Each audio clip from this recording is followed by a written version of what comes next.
Kung pahayag po ngayon ni dating Pangulong Rodrigo Roa Duterte na hindi na raw bababa sa pwesto ito hong si Pangulong Ferdinand Bongbong Marcos po Okay? Kung sakali man po matuloy ito hong binabalak daw mga kabida na Marcos admin na baguhin po ang ating saligang batas mga kabida. Okay? Para sa akin it makes sense. Bakit? Alam naman po natin, meron pong umuugong na balita po ngayon, na meron daw niluluto itong gobyerno na baguhin ang ating saligang batas sa pamamagitan po ng CONAS o Constituent Assembly po mga kabida. Eto, pakinggan muna natin itong panayam po kay Vice President Sara Duterte mga kabida patungkol ho dito sa sinabi po ni Pangulong Rodrigo Roa Duterte At pagkatapos niyan, magre-react po tayo, mga kabida. Narito po.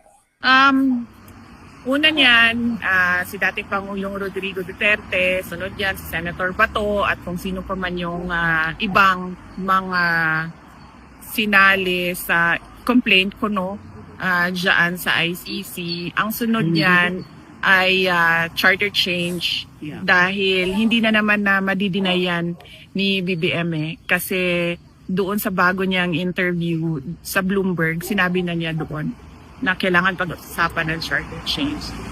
Pag pinag-usapan natin ang charter change, ibig sabihin yan, hindi na yan bababa sa pwesto sa BBM. At yan din ang sinabi ni President Duterte kanina. Sabi niya, Pilipinas, mag-ingat kayo kasi hindi na yan aalis sa pwesto niya. Ayan po.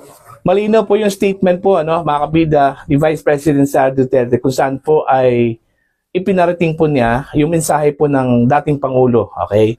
After na marinig, okay, ng dating Pangulo, ito hong umuugong na balita, na baguhin daw o planong baguhin ang ating saligang batas, mga kabida. Para sa akin po, mga kabida, gaya ng sinabi ko po kanina, it makes sense. Bakit? Yun nga meron pong isiniwalat po ito hong si Mr. Lito Banayo, isa hong political strategist po, mga kabida, na meron na raw niluluto ito hong administrasyong ito, okay, na baguhin ang ating saligang batas sa pamamagitan po ng Constituent Assembly, mga kabida. In fact, sa kanyang natanggap na impormasyon mula sa kanyang reliable source, mismo andun sa meeting, mga kabida, kasama ho si Speaker Bogie D, si dating Senate President Tito Soto, mga kabida, at ilan pang mga opisyal po, at personalidad, mga kabida. Pinag-usapan po nila yung plano hong baguhin ang ating saligang batas sa pamamagitan po ng Constituent Assembly. Ang ibig sabihin po ng Constituent Assembly po, mga kabida, Kongreso na po yung gagawa po nito, Alright? Yung House of Representatives at ito hong Senado. Okay? Mas madali lang po ito kumpara sa dalawa pang mga modes like Constitutional Convention at saka ito hong People's Initiative po, mga kabida. Okay? So, kung totoo man po ito, okay, it makes sense. Ito hong sinabi po ni dating Pangulong Rodrigo Roa Duterte, mga kabida.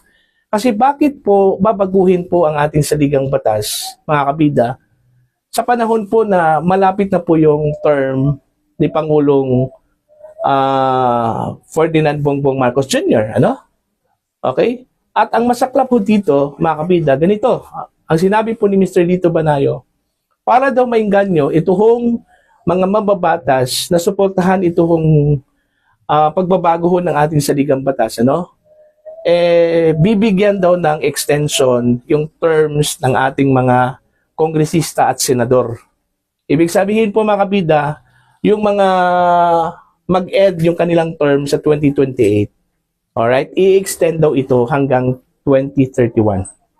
Pati na rin yung mga re-electionist na mga senador, mga kabida, okay, bibigyan po ng extension yung kanilang term hanggang 2031. Diba?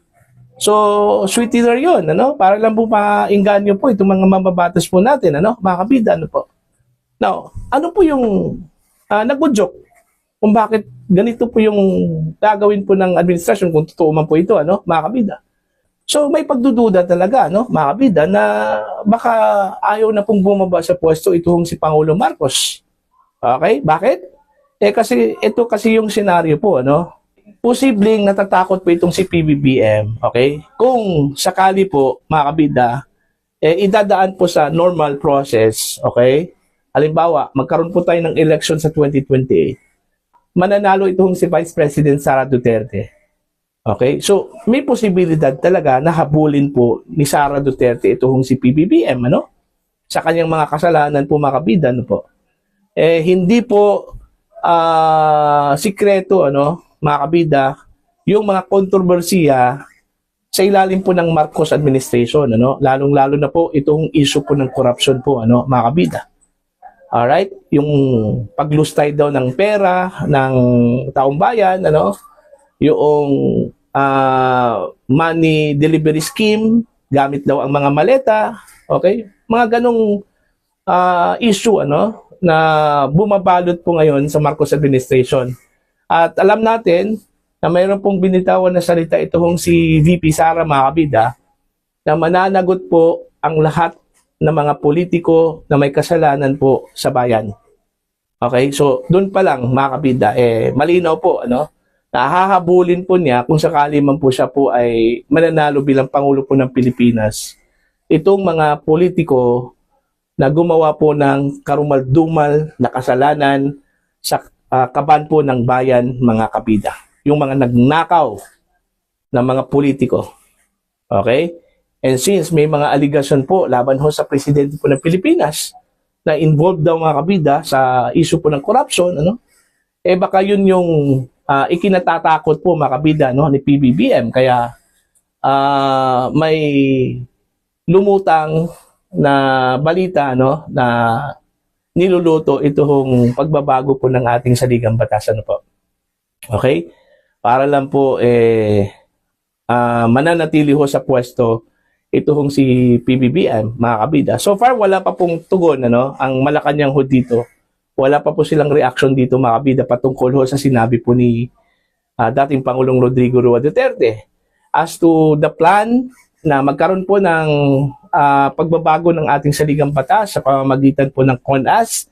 Wala pa ring sagot po, ano, ang Malacanang ho dito. Hindi pa po sila nagre-react ho dito, ano, mga kabida. Basta lumabas itong issue ng CONAS, ano, yung term extension at constitutional change, doon ho sa column po, mga kabida, ni Mr. Dito Banayo. Okay? At sa kanyang interview sa Billionaire News Channel po, ano, mga kabida, at sinundan yung post po ni Miss Malutikia at ni Senador Amy Marcos, ano, mga kabida. So, yung sinabi po ni dating Pangulong Rodrigo Roa Duterte na hindi na po bababa sa pwesto itong si PBBM once magaganap po yung pagbago ho, o pagbabago ng ating saligang batas, mga kabida, it makes sense para sa akin. Alright? So, tingnan po natin, okay, kung itutuloy nila, ano, kasi ang plano daw, mga kabida, sabi po ni Mr. Dito Banayo, gagawin daw yung CONAS, okay, after ng SONA po, ano, ni Pangulong Ferdinand Bongbong Marcos. Okay, and most probably ang SONA niya July ata, no, kung hindi ako nagkamali, mga kabida. Pero pag impeachment yan. Okay, hindi pa po tapos yung impeachment niyan, ano, mga kabida. So, I don't know kung anong posibleng gawin po dito kasi may impeachment eh. And I don't think matatapos yung impeachment po bago ho mag-July, ano, mga kabida. And I think it will take months yan, ano, itong impeachment trial po ni Vice President Sara Duterte. At magdedepende daw ito, ano, mga kabida, sa magiging resulta.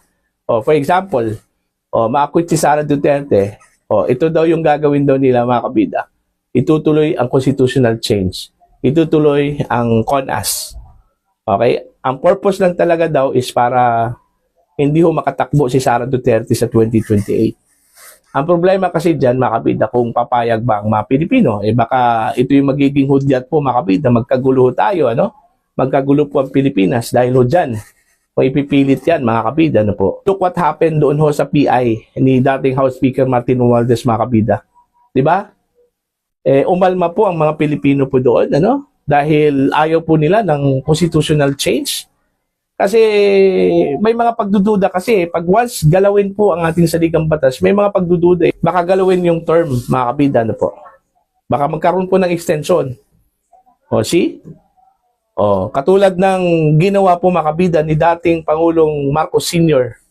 Okay, noong 1972, kung saan po ay binago po ang ating saligang batas, mga kabida. Okay, months lang po after, nagdeklara po ng martial law. Kaya nga supposedly mag-end yung term po mga kabida ni Marcos Sr. 1973, hindi po natuloy dahil nagdeklara po ng martial law hanggang umabot po ng 20 years yung kanyang termino, mga kabida. So, yun, no? Baka maulit po yun, mga kabida. Kung sakali man po, ano? Eto, more on speculation lang po ito, ano? Kasi unang-una, wala pa pong tugon ang Malacanang, hindi pa po nagsasalita ang Malacanang, kung totoo ba itong sinabi po ni Lito Banayo, ano? Na meron pong niluluto, mga kabida, na CONAS, okay? Ito hong Administrasyong Marcos para ho baguhin po ang ating saligang batas, ano, mga kabida. Let's wait and see kung ano po yung tugon po o response po ng Malacanang ho dito. Kung i-deny po nila mga kabida na hindi po totoo, well, at least panatagol tayo, ano, mga kabida. Okay? Pero kung meron pong plano na ganun po yung gagawin, kabahan na po tayo, ano, mga kabida. Di ba? So, yan lang po, ano. Para po sa inyo, ano po ang inyong opinion at pananaw po dito? Kasi sinabi po ni dating Pangulong Rodrigo Roa Duterte na hindi na raw bababa sa pwesto itong si PBBM once, okay, galawin po itong saligang batas. Magkaroon po ng pagbabago ng ating saligang batas, mga kabida. Okay, sa pamamagitan po ng CONAS, ano? Please comment down.